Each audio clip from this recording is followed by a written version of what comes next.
The counting continues today, and in Arizona's largest county, there are more than 400,000 ballots left to count. That's all happening at the Tabulation Center in downtown Phoenix, and that is where we find Team 12's Bianca Bono. Bianca, when can we expect to see more results? Tram, we're expecting another batch of results to be dropped here around 6 o'clock tonight. And officials say we're expecting those to be early ballots received by the county before Election Day. As for how many, that part is unclear. But these are early ballots that have already gone through the thorough vetting and checking process.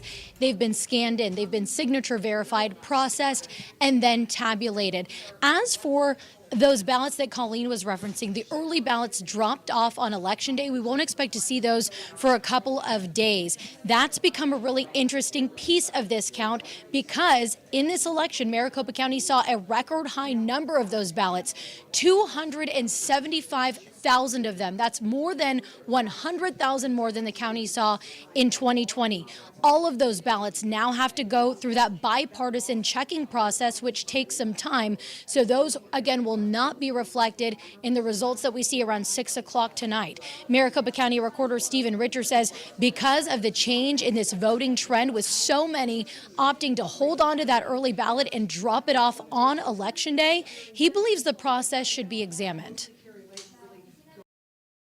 This number is immense. And it's a conversation that probably Arizona needs to have in terms of public policy, because this is a number that keeps on growing. It's in many ways, it's wonderful. Arizonans appreciate the ease of the voting process, and that you can just take your early ballot and drop it off on Election Day. But it does inhibit us from having a higher percentage of returns available within the first 24, 48 hours.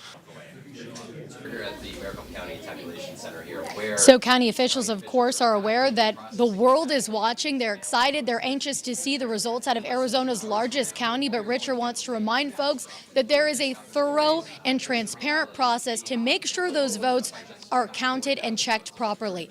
As for the numbers, we know that 86,000 early ballots were received by the county between Friday and Sunday, another 50,000 on Monday. So we'll see tonight around 6 o'clock how many of those will be reflected. For now, we're live in Phoenix. Bianca Bono, 12 News. Bianca, thanks.